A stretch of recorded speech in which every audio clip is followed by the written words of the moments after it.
Olá, turma do oitavo, tudo bem com vocês? Espero que todos estejam muito bem. Bom, vamos continuar nossos estudos, agora observando o gênero artigo de divulgação científica, tá? As intenções desse texto, a finalidade, as características do artigo de divulgação científica.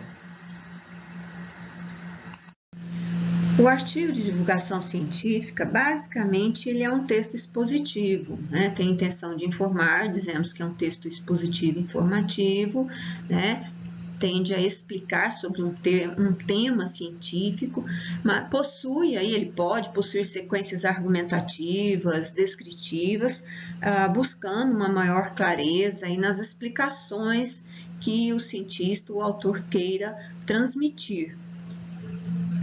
Também ele busca desenvolver o tema científico de forma acessível ao leitor leigo, né? Porque a linguagem, apesar de ela ser formal, ela não é uma linguagem de difícil entendimento, tá? É uma linguagem que o leitor consegue compreender com facilidade, porque a intenção é passar o conhecimento às pessoas. Por isso, ele combina características próprias aos textos de caráter didático e aos textos jornalísticos. Então, é ensinar de forma atrativa para que as pessoas de diferentes faixas etárias, graus de escolaridade, formações profissionais, possam compreender as informações ali transmitidas, veiculadas ali no texto. Todas as áreas de conhecimento podem ser objeto de artigo de divulgação científica: física, química, história, a linguística, as artes. Esses são aí temas que são desenvolvidos no artigo de divulgação científica, né? E são textos que podem ser publicados em jornais, livros didáticos ou livros paradidáticos, revistas, né?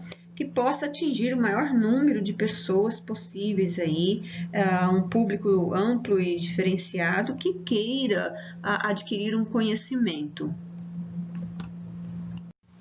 A linguagem do artigo de divulgação científica deve ser a linguagem padrão, a linguagem formal, para dar mais clareza às informações a serem passadas, não causar dúvida no leitor, né? O autor aí utiliza-se da objetividade, né? Pois ele se apoia em testes provados, comprovados cientificamente, ele se apoia em dados estatísticos.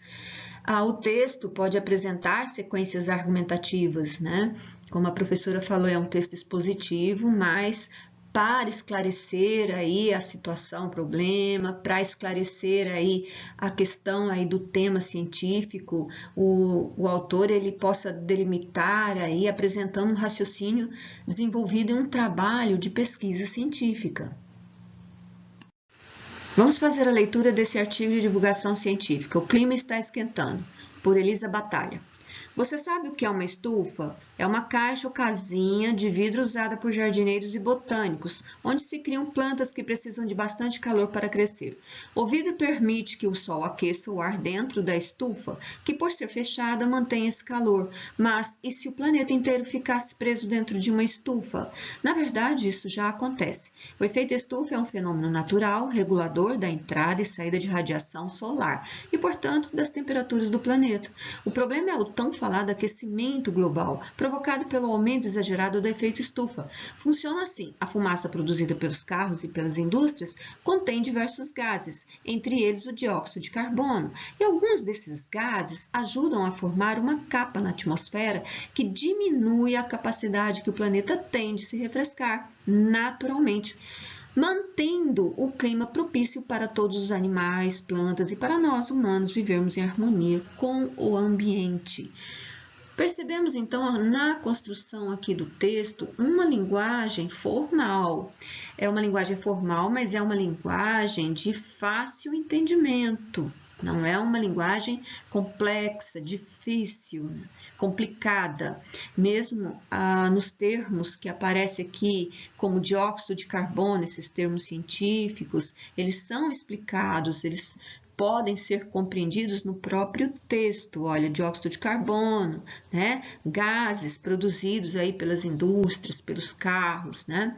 No primeiro parágrafo aqui percebemos uma analogia para compreender melhor como funciona, o que é, como que se procede um efeito estufa. Então faz essa comparação de uma estufa criada por botânicos, né, na criação de plantas aí, comparadas ao efeito estufa formado no planeta Terra, para compreendermos melhor aí a situação. Então, tem esse recurso linguístico da analogia aqui, da comparação, tá? Interessante também que já inicia com um questionamento com o leitor, né? Tem várias perguntas que a autora faz para o leitor.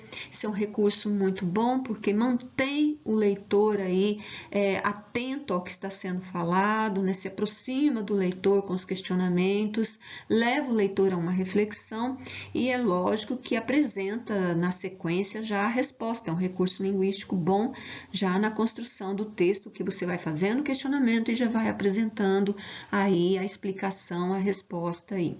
Então, o texto tem essa intenção, né, de explicar o que é um efeito estufa. Não é isso?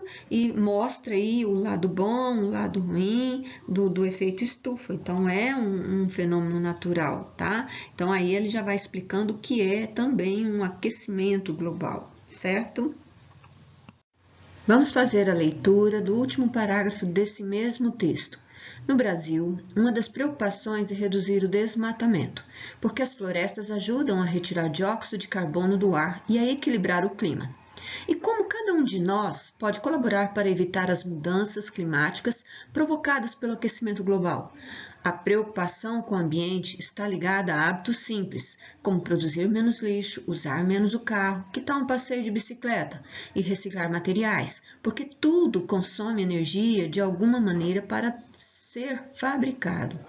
Evitar o desperdício de água doce também é importante, pois ela tende a ficar mais escassa com a mudança do clima. O futuro depende de novas atitudes de todos. Percebam, então, a construção aqui do texto, das ideias nesse último parágrafo, que a autora vai apresentando aqui a solução para o problema, né? Evitar o desperdício, né? Hábitos simples que nós podemos fazer para que o problema seja minimizado ou resolvido. Então, vejam, a autora mantém o questionamento ao longo do texto, né? Até o final do texto ela mantém as perguntas e na sequência já apresenta a resposta. Isso é um recurso linguístico, como já foi dito, para chamar a atenção do leitor, para levar o leitor a uma reflexão, manter o contato ali de raciocínio com o leitor, não é? Aqui no início do texto percebemos que tem a causa e consequência, né? A preocupação com o desmatamento. Por quê? Porque as florestas ajudam a retirar dióxido de carbono. Então, é também um recurso argumentativo aqui, apesar do texto ter por base a exposição sobre o efeito estufa, explicando o que é o efeito estufa e como ele acontece, né? E como pode ser evitado. Então é isso, gente. O texto, artigo de divulgação científica, ele tem essa intenção de levar o conhecimento às pessoas. Agora é com vocês. Vocês farão uma pesquisa sobre um assunto científico, um assunto que vocês tenham curiosidade e registrem as informações mais importantes no caderno. Tá? Procurem saber aí o que como funciona. Por exemplo, aqui sobre o que é um ano bissexto, né? O que é árvore genealógica, os morcegos, eles enxergam, são tão velozes, como eles enxergam, né? Existe areia movediça, o que é uma areia movediça? Como funcionam os óculos, como funcionam as lentes de contato e tantas outras dúvidas, outras curiosidades que nós temos em relação aí a algumas informações, alguns textos científicos aí. Pesquisem, procurem coletar as informações, coloquem no caderno e depois nós vamos discutir essas curiosidades.